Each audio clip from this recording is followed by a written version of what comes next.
पिंपरी चिंचवडमध्ये प्रेम प्रकरणातून एका तरुणाची हत्या करण्यात आली आहे। सागर थोरात असं या मृत्युमुखी पडलेल्या तरुणाचं नाव आहे आणि आरोपींमध्ये त्याच्या पूर्व प्रेयसीचा समावेश आहे।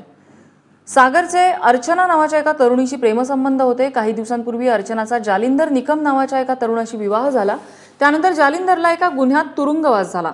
जालिंदर तुरुंगात गेल्यानंतर सागरने पुन्हा एकदा अर्चनाशी जवळीक साधायचा प्रयत्न केला। यावरून तिच्या भावाचे अनेकदा त्याच्याशी खटके उडत होते, तरीही तो अर्चनाचा पिच्छा सोडत नसल्यामुळे अखेर अर्चनाने तिचा भाऊ प्रेम रणदिवे आणि आणखी दोघांच्या मदतीने सागरची हत्या केली।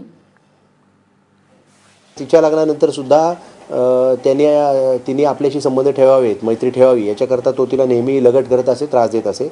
याच्यावरून अर्चना जालिंदर निकम आणि तिचे भाऊ गणेश बाळू रोकडे, प्रेम रणदिवे आणि इतर एक जुवेनाईल आहे, त्यांनी मिळून या सागर थोरातचा काल संध्याकाळी 11 वाजता, रात्री 11 वाजता चाकू आणि कोयत्यांनी अशा हत्यारांनी वार करून, तीक्ष्ण हत्यारांनी वार करून खून केलेला आहे।